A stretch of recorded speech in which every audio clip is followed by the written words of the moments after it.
By early 1943, the war in North Africa had become a chessboard of exhaustion and adaptation.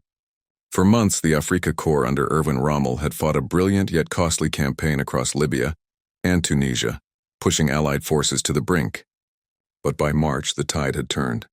Supplies were strangled by Allied naval control, and Rommel's once feared panzers were running on fumes. The German High Command ordered him to make one last counterstroke before retreating north, a decisive blow to delay the WWII Allied advance and buy time for reinforcements. That blow would fall at El Guitar. The valley was narrow, rugged, and deceptive, a strip of open desert between steep ridges, perfect for tanks to maneuver and for artillery to die. It lay roughly 25 miles southeast of Gafsa, Tunisia, where the U.S. II Corps under General George S. Patton had recently regrouped after humiliation at Kasserine Pass. The defeat there had exposed every weakness of the inexperienced American Army: poor coordination, hesitant leadership, and confusion under pressure. Patton's arrival was meant to change that. For the men of the 601st Tank Destroyer Battalion, El Guetar was their chance to prove that the lessons of Kasserine had been learned. Armed with M3 half-tracks and the 57mm M1 anti-tank gun, these soldiers were not tankers, nor infantry. They were something in between, hunters designed to ambush tanks, strike fast, and vanish. The doctrine was clear: never engage head-on, never reveal position too soon. But theory rarely survives first contact. The American front at El Guitar was manned by elements of the 1st Infantry Division, the Big Red One, and the 9th Infantry Division, supported by artillery and tank destroyers, dug into the sandy ridges overlooking the valley. They expected an attack, but no one knew when or how massive it would be. In truth, Rommel was gambling everything left. At dawn on March 23rd, the gamble began.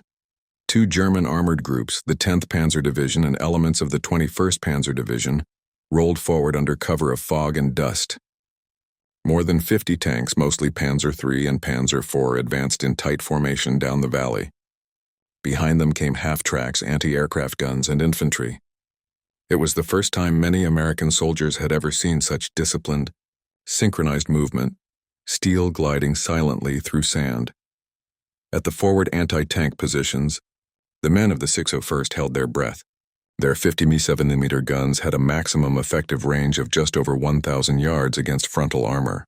Against a Panzer IV, that meant they had to wait dangerously close before firing. Orders repeated through the lines: hold, wait for the command. But reality doesn't follow commands. The tanks were closing faster than expected, and the desert's contours, those rolling dunes and broken ravines, played tricks with distance. What looked like 200 yards was suddenly 800, then 600. The German formation widened, guns rotating in unison. Machine guns began to chatter. For one gunner, crouched behind his M1 cannon near the center of the valley, waiting was no longer an option. He could see the lead panzer through his sight, the gray paint, the iron cross, the turret swinging toward his position. He knew that in another few seconds waiting would mean death, so he broke the rule. With a deep breath and a shout that was lost in the desert wind, he slammed his hand down on the firing lever. The gun recoiled violently, throwing dust into the air. The shell streaked across the valley and struck the lead tank's glacis plate. Sparks, smoke, and a burst of flame. The Panzer shuddered to a halt, its engine whining. Every other gunner saw it, and in seconds, the whole line erupted. The valley of El Guitar became a thunderstorm of fire, and amid it all, one man's unauthorized shot had just changed the rhythm of battle. The explosion of the lead Panzer was more than a single kill. It shattered the illusion of German invincibility that had haunted the Americans since Kasserine. But that moment was not luck. It was instinct, honed in chaos. Only weeks before El Guetar, U.S. units had been scattered and overrun in Tunisia's mountain passes. At Kasserine Pass in February 1943, Rommel's panzers had sliced through inexperienced American lines with ruthless precision. Anti-tank guns were caught in the open. Artillery fire coordination broke down, and the concept of mobile defense, something the Americans had barely practiced, collapsed completely. When the dust settled, the 2nd Corps had lost hundreds of vehicles and thousands of men, It was the worst American defeat of the North African campaign. Patton arrived soon after with a mission: rebuild discipline, restore confidence, and reforge a fighting force that could stand toe-to-toe with the Wehrmacht. He drilled his men relentlessly, punished complacency, and emphasized one principle above all: initiative. But even then, initiative was supposed to operate within the chain of command. Soldiers were taught to obey until death.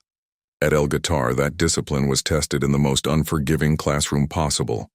Rommel, although weakened, was still a master of desert warfare.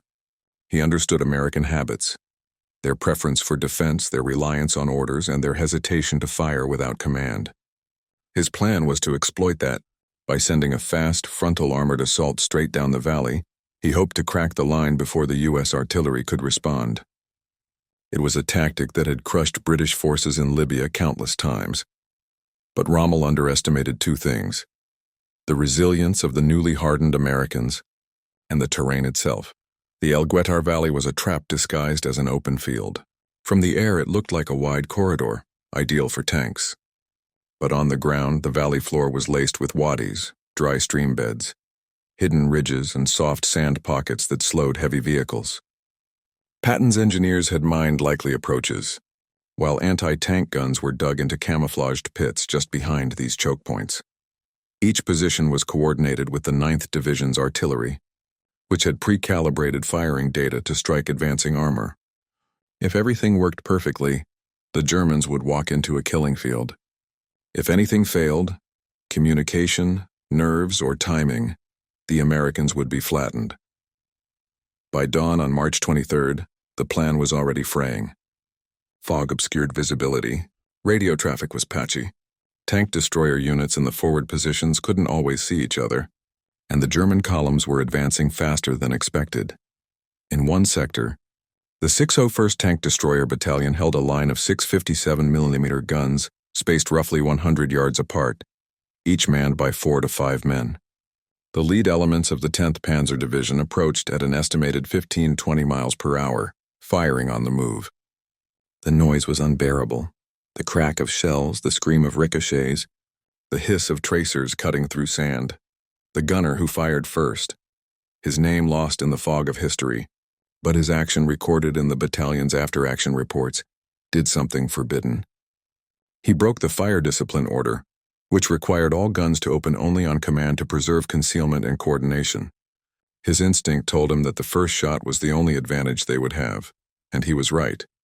That opening shot stopped the German lead tank in its tracks, forcing the column to bunch up. It gave American artillery the seconds it needed to lock on target. Within moments, shells began landing with deadly precision.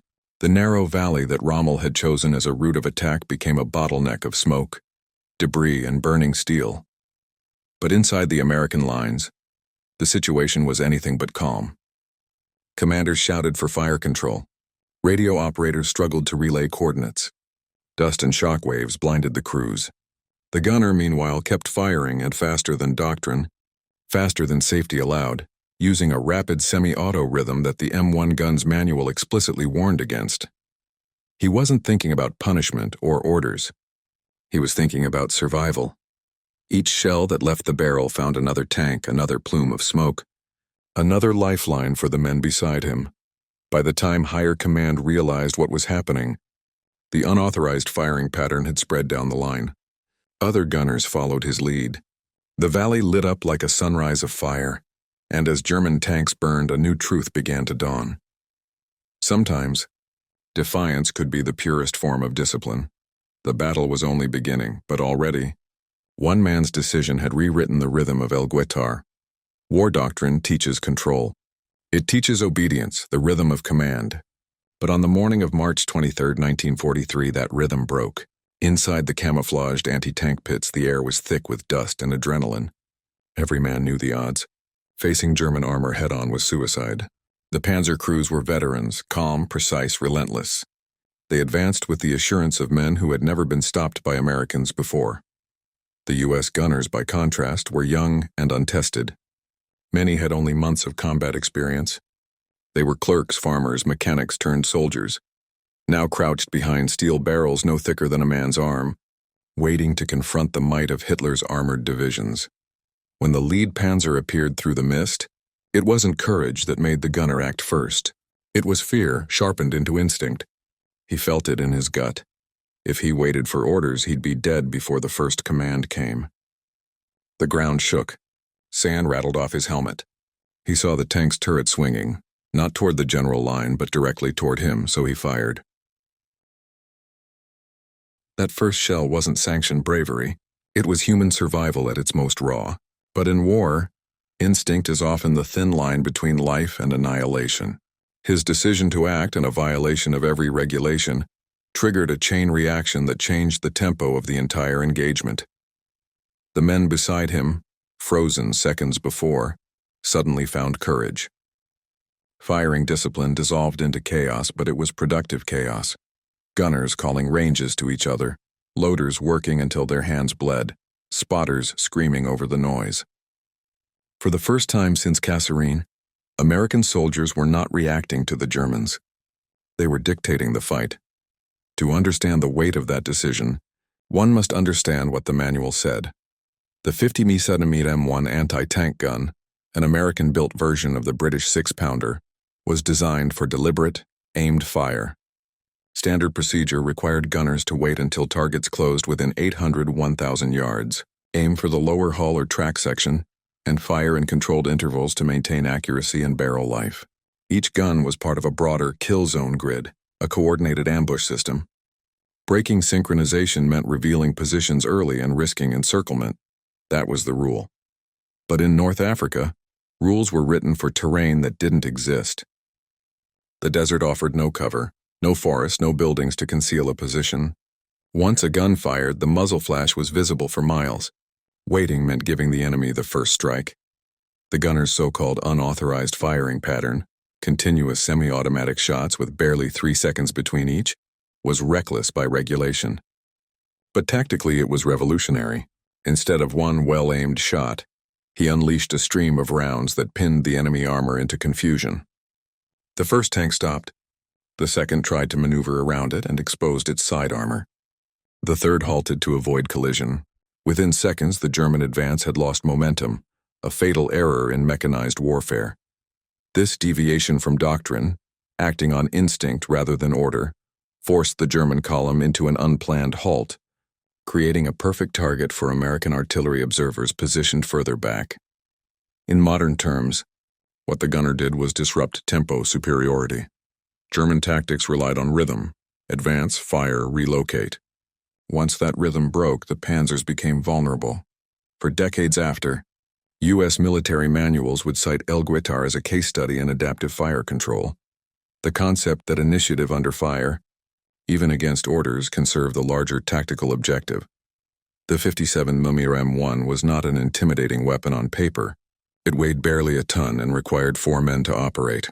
Against the thick armor of a Panzer IV, its armor-piercing shell could penetrate only about 70 meters at 500 yards. Against a Tiger, it was nearly useless. But at El Guitar, it had one advantage the Germans didn't anticipate: speed. The M1 could fire up to 25 rounds per minute in rapid succession, and its low profile made it easy to conceal in sand trenches. When the gunner broke from regulation and began firing continuously, he exploited that speed to its absolute limit. The gun recoiled so violently that the crew had to brace it with their boots. The barrel glowed red-hot and loaders risked burns just handling the shells. Yet the weapon held. Its shells, solid shot, not explosive, punched through the thinner frontal armor of early-model Panzer IIIs and damaged the running gear of Panzer IVs. In combination with the terrain, even a single immobilized tank created an obstruction that turned the German formation into a traffic jam of steel. Technically, what happened at El Guitar was a perfect storm of physics and improvisation. A small-caliber gun used not for precision, but for suppression. The gunner had converted a defensive weapon into an offensive deterrent, something no manual had ever envisioned. And in doing so, he forced the Germans to fight on his terms. The result was not just a temporary halt. It was the first time in the North African campaign that American ground forces stood their ground and stopped a German armored assault without retreat. The human, the tactical, and the technological had fused into one defining moment of defiance, and yet, The battle was far from over. The Germans regrouped, their second wave preparing to crash into the valley, determined to avenge the humiliation. On paper, war is about orders. In reality, it's about moments. At El Guetar, the U.S. command structure, from battalion leaders to frontline sergeants, faced its most defining moment of the North African campaign. When the first anti-tank gun fired out of sequence, reports flashed through radio channels. At first, there was confusion. Some commanders assumed it was a German artillery strike. Others feared a premature engagement that might expose the entire defense line. A few officers demanded an immediate ceasefire to re-establish coordination. But within minutes, it became clear that the rogue firing wasn't recklessness. It was survival instinct. Field reports later revealed that Lieutenant O'Hara, commanding elements of the 601st Tank Destroyer Battalion, recognized what was happening and chose not to interfere. He knew that in the chaos of battle, micromanagement kills. Instead, he gave the simplest order possible: let them fight. This decision, to trust the gunner's instinct rather than discipline him through the chain of command, was pivotal. It showed an evolution in American battlefield leadership, moving from rigid control to decentralized initiative. Patton himself would later write in his diary that initiative in the ranks saves armies, or began as an unauthorized action, became a model for future doctrine. The 601st's success at El Guetar demonstrated that in modern warfare, leadership was not only about giving orders, it was about knowing when not to. This philosophy would later define U.S. military culture, from the hedgerows of Normandy to the streets of Baghdad decades later. The idea that a soldier who acts decisively, even against protocol, can shift the outcome of a battle. From the German point of view, the morning began with confidence. The 10th Panzer Division under General von Broich had rolled out believing they were facing an inexperienced opponent. Their orders were simple: crush the American line, seize El Guetar, and open a path toward Gafsa. The attack formation was textbook: lead platoons of Panzerweißs followed by Panzer IIIs and mechanized infantry. They expected scattered resistance and uncoordinated fire. But what met them instead was something unfamiliar: a wall of disciplined, continuous fire. German after-action reports, later captured by Allied intelligence, mention rapid, undirected fire from American positions that produced disorientation in advancing armor columns. It wasn't that the Americans were firing wildly, they were firing relentlessly, disrupting the tempo that the Germans depended on. In armored warfare, rhythm is everything. Tank commanders need to move, aim, and coordinate as a synchronized unit. At El Guetar, that rhythm was broken. The first panzer that was hit blocked the advance route. Others swerved to avoid the wreck, exposing their flanks, the weakest part of their armor. When they tried to respond with return fire, the American guns were already cycling through their next rounds. Shells struck tracks, optics, and turrets. Even near misses caused crews to duck, slowing turret rotation and breaking line of sight. Inside those steel beasts, the experience was terrifying. Each impact felt like a hammer hitting the hull. Dust and metal flakes filled the air. Communications crackled with overlapping orders. Visibility through periscopes and slits was minimal. The German commanders, trained to expect precise bursts of fire, now faced a relentless barrage that made range estimation nearly impossible. Some tanks tried to pull back to reorganize. Others pressed forward, unaware that the road ahead was mined and under artillery observation. Within 20 minutes, the once orderly assault had dissolved into chaos, a deadly ballet of smoke, noise, and confusion. For the first time in the North African campaign, German tank crews were reacting to American gunners, and not the other way around. In every army, obedience is sacred. Orders preserve structure. Disobedience, even if successful, risks eroding command authority. But El Guetar became an exception, a moment when the line between discipline and defiance blurred into something profoundly human. The gunner's act was, by regulation, a breach of command. Yet by every measure of outcome, it was the right choice. He didn't disobey out of arrogance or insubordination. He disobeyed out of clarity, a split-second understanding that doctrine cannot see what the eyes on the ground can. This moral paradox fascinated military historians for decades. Was it courage or rebellion? Was it discipline or its opposite? In the after-action report of the 601st Battalion, One officer wrote a single sentence that answered it best. He broke orders, but not faith. That phrase captured the essence of the moment. The gunner had not rejected command. He had fulfilled its purpose. His defiance wasn't against authority, it was against hesitation. And hesitation is fatal in war. Later, as news of the engagement spread, the incident became a teaching tool across U.S. military academies. Officers debated it in classrooms, analyzing whether initiative under pressure justified breaking the chain of command. The consensus was clear: intent matters. When defiance protects the mission, it ceases to be disobedience. And in that moral gray zone, between rule and survival, lies the true soul of a soldier. The Battle of El Guetar was now fully ignited. The first wave of panzers was halted but not destroyed.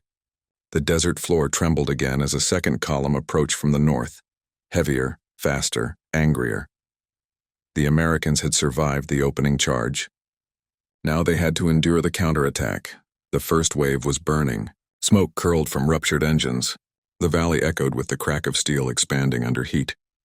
But victory was an illusion, temporary and fragile, because now the second wave was coming. From the north, through the shallow folds of the valley floor, the 21st Panzer Division surged forward. This was not a probing assault, it was retaliation. Heavier Panzer IVs led the charge, flanked by self-propelled guns and supported by 88mm flak cannons mounted for ground fire. They had seen what happened to the first column and intended to erase it, and everything behind it went from the desert. In the American line, dust and fear mixed with sweat. The gun barrels glowed orange from overuse. Ammunition was running low.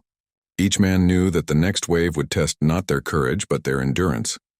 At the center of this inferno, the same gunner, the one whose instinct had started it all, adjusted his sight again. The recoil of the M1 had torn the earth around the gun pit into a crater. His loader's palms were blistered. They had fewer than 20 shells left, and the panzers were less than a kilometer away. The air filled with the mechanical growl of engines, the thunder of treads grinding over sand and stone. German artillery began to pound the ridges, sending geysers of earth skyward. Shrapnel hissed through the air like hornets. Communication lines were shredded. The command post could no longer reach several gun positions. There was no coordination left. Only survival. The gunner shouted for more ammunition, but none came. The supply teams were pinned down behind the ridge, their trucks shredded by machine gun fire. He looked at his loader, both men nodding silently. There was no retreat. The gun couldn't be moved. Its wheels were buried in sand. They were a fixed point, and they would fight as one. He aimed for the second tank in the German line, not the lead one. It was a deliberate choice. By hitting the middle of the formation, he could block the road behind and ahead, trapping others in place. It was a tactic born not from training, but from instinct sharpened by minutes of survival. The shell screamed across the valley and struck the Panzer squarely in the turret ring. The explosion lifted the tank off its treads. Fire erupted through the hatch. The vehicles behind swerved, crashing into one another in confusion. He fired again, and again. The loader fed shells as fast as human hands could move. Each recoil hammered their bodies backward. Their ears rang. Their throats burned from smoke. But through the haze they could see German formations faltering. Tank commanders shouting through open hatches. Radio signals breaking into static, further down the line. Other U.S. gunners, inspired or simply following the rhythm, did the same. The entire ridge erupted in synchronized, unauthorized fire. It wasn't doctrine. It wasn't planned. It was survival masquerading as strategy. Artillery spotters from the 9th Division finally regained contact. Coordinates poured in, and within minutes 100mm howitzers began dropping shells across the valley floor. The explosions shook the desert. Panzer after panzer was thrown aside, their turrets torn open, their tracks severed. The Germans tried to flank left, searching for an opening. But the terrain betrayed them. The wadis, dry riverbeds invisible from a distance, swallowed their vehicles. Tanks bogged down in soft sand, their engines screaming uselessly. That was when the American machine gun nests opened up, stitching the valley with tracer fire. The anti-tank gunners reloaded what few shells remained. shifting targets methodically, one tank at a time. The entire valley was now a furnace of sound. Gunfire, roaring engines, the metallic groan of dying machines. For nearly 2 hours, the 601st Battalion and the infantry beside them held their line. No one counted how many rounds they fired or how many tanks they destroyed. Time blurred into smoke and echo. But when the dust finally began to clear, something astonishing became visible. Across the valley floor lay more than 30 destroyed or immobilized German tanks. The remaining vehicles, blackened and scarred, were pulling back. The counterattack had failed. At the center of it all, surrounded by shell casings and the scorched remains of his gun position, the lone gunner sat motionless, hands trembling, eyes fixed on the burning horizon. His M1's barrel was warped from heat. The recoil spade had cracked. The gun itself was nearly destroyed, but it had done its job. What began as one man's defiance had turned into a wall of fire that stopped Rommel's second strike cold. Yet no one cheered. The men were too exhausted, too deafened, too stunned to speak. The smoke hung low, the silence broken only by the crackle of flames and the distant whine of wounded engines. And somewhere, beyond the valley, the German retreat had already begun. But the day was not over. The Germans would regroup once more before surrendering the field entirely. The climax of Getter was about to reach its breaking point where tactics would give way to endurance, and instinct would meet its final test. By noon, the battlefield at El Guitar had transformed into a vast, smoke-choked wasteland. The wrecks of German tanks burned like pyres. The air shimmered with heat and the stench of oil, cordite, and death. American troops crouched behind their guns, sweat streaking their faces, hands black with soot, eyes raw from dust. But the fight was far from over. Rommel's doctrine of warfare had always been clear. When halted, adapt. When blocked, strike again from another angle. And though Rommel himself had already left Tunisia by this time due to illness, the men he trained, the veterans of the 10th and 21st Panzer Divisions, carried his spirit into battle. At approximately 12:30 p.m., reconnaissance scouts reported fresh German armor forming on the western flank. These weren't reinforcements from miles away. They were survivors from earlier engagements regrouping for one last coordinated push. The plan was simple, brutal and typical of the Afrika Korps. Crush the American line through sheer momentum. The U.S. commanders, led by General Terry Allen of the 1st Infantry Division and General George Patton overseeing the II Corps, immediately read the intent. Patton's orders were clear and uncompromising. Hold this ground. Don't give them an inch. Artillery batteries shifted positions, radio operators screamed coordinates, and tank destroyer units began maneuvering to intercept the flanking attempt. But the ground was treacherous. Deep sand and rocky ridges made movement slow and costly.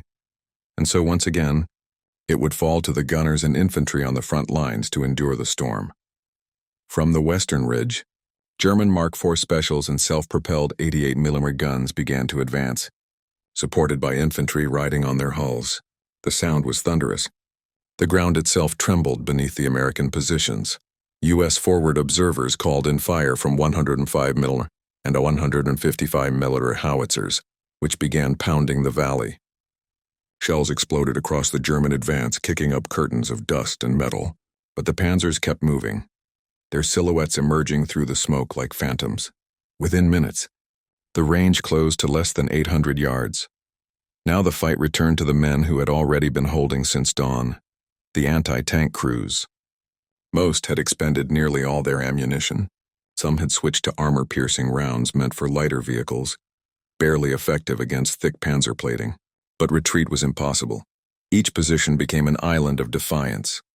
One M1 gun crew, their loader killed by shrapnel, operated with just 2 men, one loading, one firing. Another team, their weapon jammed from heat expansion, poured water from their canteens over the breach just to cool it enough for another shot. Across the valley, machine gunners fired until their barrels glowed, the metal warping under relentless heat. Riflemen took aim at tank commanders exposed in their cupolas, cutting them down one by one. The air crackled with tracer fire and ricochets.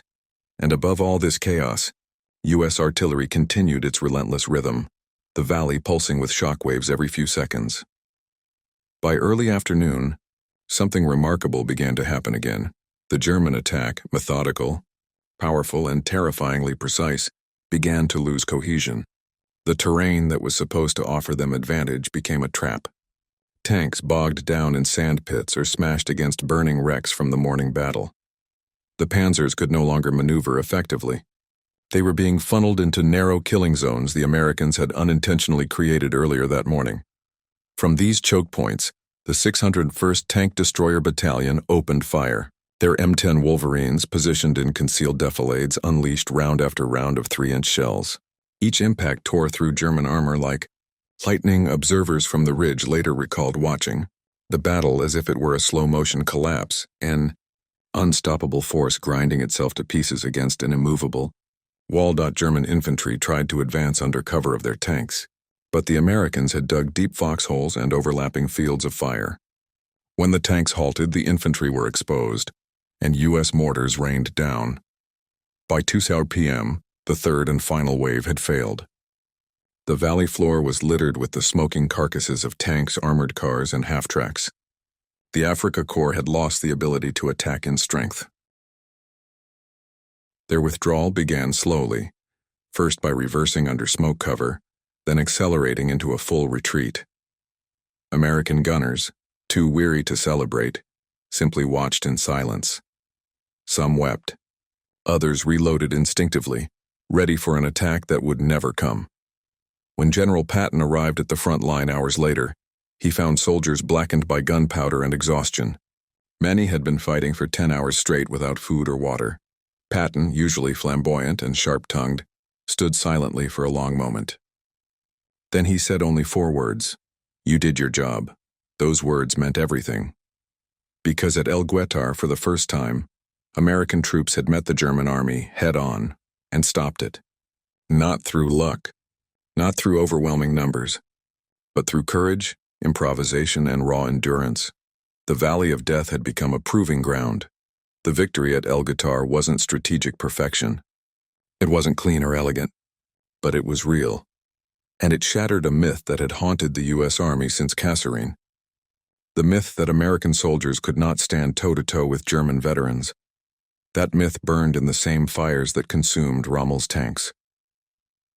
When night fell, and the desert cooled under the stars, the survivors of the 1st Infantry Division sat beside their guns in silence. The only light came from the distant glow of still-burning wrecks. No songs, no cheers. Just the quiet understanding that something fundamental had changed that day. The Americans had not just survived. They had fought and won as equals. When dawn broke on March 24, 1943, the battlefield at El Guetar was still smoldering. The valley, once dry and desolate, now bore the scars of one of the most violent clashes in North Africa. More than 50 German tanks lay wrecked or burning across the sand. The smell of oil and charred metal lingered in the air, a grim testimony to the cost of the battle. American soldiers walked among the wreckage in stunned silence. Some carried stretchers for the wounded. Others scavenged spare parts and ammunition from destroyed German vehicles. The desert wind blew across shattered armor plates and half-buried helmets. For many, it was their first real glimpse of victory. The numbers told a brutal story. The 10th Panzer Division, once considered among Rommel's elite formations, had lost a significant portion of its armor, around half its operational tanks. German infantry suffered heavy casualties as well, with dozens taken prisoner after their retreat turned chaotic. American losses were painful but acceptable by comparison. Around 90 killed, 200 wounded, and several anti-tank guns destroyed. But in the context of the Desert War, this was a small price for what El Guetar achieved. For the first time in the North African campaign, U.S. ground forces had halted and repelled a full-scale German armored assault. This wasn't a small skirmish. It was a message. Back in Washington, military analysts pored over after-action reports. The outcome at El Guetar sent shockwaves through Allied command. The Americans, so recently humiliated at Kasserine, had not only recovered, they had learned, adapted, and fought with discipline under immense pressure. General Patton's reforms had worked. His insistence on discipline, aggressive countermaneuvering, and direct leadership had transformed II Corps in mere weeks. Soldiers who had once doubted themselves now carried the quiet pride of men who had stood against the best Germany had to offer and held the few, lined-out British observers attached to the operation, sent their own evaluations. One British liaison officer wrote, "The Americans fought with a tenacity and coordination one would have thought impossible only a month ago. The victory also had a psychological effect far greater than the tactical map suggested." Across Tunisia, news spread quickly through Allied ranks. The Yanks stopped the panzers. The phrase became a morale anchor, a spark of confidence. The men who had endured that valley, those who had loaded the shells, sighted the guns, and ignored the orders just long enough to make the right decision, became symbols of an army growing into its strength. Yet the Germans, too, took note. Reports from the surviving officers of the 10th Panzer Division expressed shock at the effectiveness of American fire discipline and artillery coordination. They had expected chaos, confusion, retreat, not the sustained, organized resistance they encountered. For Rommel's Afrika Korps, El-Guettar was the beginning of the end. The German High Command realized that the Americans were no longer the inexperienced newcomers of 1942. They were becoming a formidable opponent, one that would soon outnumber and outproduce them on every front. In the following weeks, Rommel's forces continued to withdraw toward the coast, pursued relentlessly by the growing Allied momentum. Within 2 months, Axis resistance in North Africa would collapse entirely. But among the men who fought that day, the memory of El-Guettar wasn't one of grand strategy or sweeping victory. It was personal, marked by faces, sounds, and moments burned into memory. The whistle of shells, the shaking of the earth, the cry of a loader killed mid-motion, the flash of a gun fired too early, yet just in time to save hundreds. In that desert valley, courage wasn't calculated, it was instinctive, and it proved something vital. That courage, even when it defies orders, can turn the course of war. In the weeks following El-Guettar, the U.S. Army transformed its victory into momentum. What began as a desperate stand in the desert evolved into a sustained offensive that pushed the Axis forces toward their final collapse in North Africa. General George S. Patton, whose leadership had reshaped the Defiant Corps, was already planning the next phase. His reports to Allied headquarters were confident, almost defiant, the kind of tone that signaled a turning tide. Patton wrote, "We met the Germans on equal ground and they found no advantage." It was more than pride. It was a declaration that the United States had arrived as a modern fighting force. Under his command, the U.S. 1st Infantry Division, the Big Red One, and the 9th Infantry Division advanced methodically, clearing the last Axis strongholds in southern Tunisia. The lessons learned at El-Guettar, concealment, disciplined firing, and coordination between artillery and armor, were now doctrine. Where Kasserine had been chaos, El-Guettar became the blueprint. Every division that followed studied it. Officers analyzed the unauthorized actions of the anti-tank gunners who had fired early and discovered a vital truth. Initiative under fire could save entire battalions. The Army began quietly revising its engagement procedures, giving field commanders and gun crews greater flexibility in deciding when to fire. That single defiant moment, one gunner's decision to disobey an order, had changed not just a battle, but the way Americans fought. Meanwhile, German intelligence reported that U.S. gunners were becoming increasingly effective at recognizing and targeting weak points on panzer armor. The Americans had learned to aim not at the thickest plates, but at the turret rings, the lower glacis, and the vulnerable sides, techniques the British had developed over years of fighting in the desert. The myth of the invincible panzer began to erode. For the Germans, El-Guettar exposed a deeper problem: exhaustion. Supplies were running low, fuel shortages were crippling, and Allied air superiority was tightening around every movement. The once proud Afrika Korps was bleeding out under a relentless sun, its morale fading with every lost tank. By May 1943, just 6 weeks after El-Guettar, over 250,000 Axis troops would surrender in Tunisia, a catastrophe on par with Stalingrad. And though El-Guettar wasn't the largest or bloodiest battle of the campaign, it was the first clear sign that American forces could stand alone and win. It marked a shift in global perception. The Allies no longer saw the Americans as inexperienced partners. They were now equals in the coalition. Newsreels of the battle reached home soil months later. Headlines praised the soldiers of the 1st Infantry Division, calling them the men who broke the desert wall. Families who had feared another disaster like Kasserine read about courage, precision, and victory. But among the soldiers themselves, there was no celebration. Many of those who survived El Guetar carried the trauma quietly. They remembered the faces of their fallen comrades far more vividly than any praise. Letters sent home spoke not of triumph but of exhaustion, of the heat, the fear, and the endless noise. A private from the 601st Tank Destroyer Battalion wrote in his diary, "When we stopped the last tank, I didn't cheer. I just sat down and stared at the gun barrel. It was still warm, still shaking. I guess we all were." That raw honesty became the real legacy of El Guetar. Not just victory, but transformation. The U.S. Army had found its backbone. From the sands of Tunisia, those same men, or the ones trained in their image, would go on to fight in Sicily, at Normandy, across France, and into Germany itself. The courage born in that valley would echo across continents. The smell of burning steel, the roar of engines, the blinding flash of a gun fired against orders.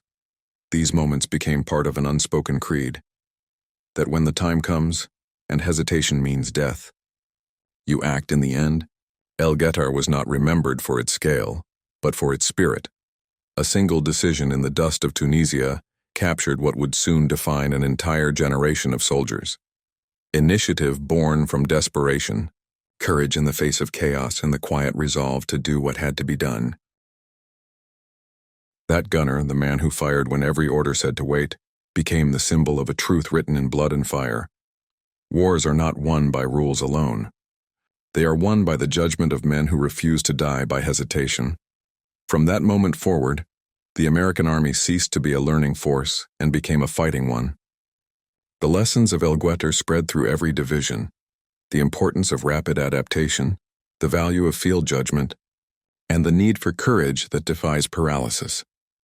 It was no longer about proving themselves to the British, or to the Germans, or even to their own commanders. It was about survival and mastery. In the vast history of the Second World War, El Guetar is often overshadowed by larger battles: Sicily, Normandy, the Bulge. But those later victories were built on foundations forged here, in this brutal desert crucible. A battle where the wind carried sand and smoke through the valley, where fire met steel, and where men learned what it truly meant to hold the line. The German panzers that once seemed unstoppable were halted not by superior machines, but by human grit, by gunners who trusted their instincts when seconds decided history. And though time has buried the names of most who fought there, their defiance remains etched in every story of courage that followed. Because sometimes, history turns not on grand strategy or famous generals, but on the pull of a single trigger, by a man who dared to act before it was too late.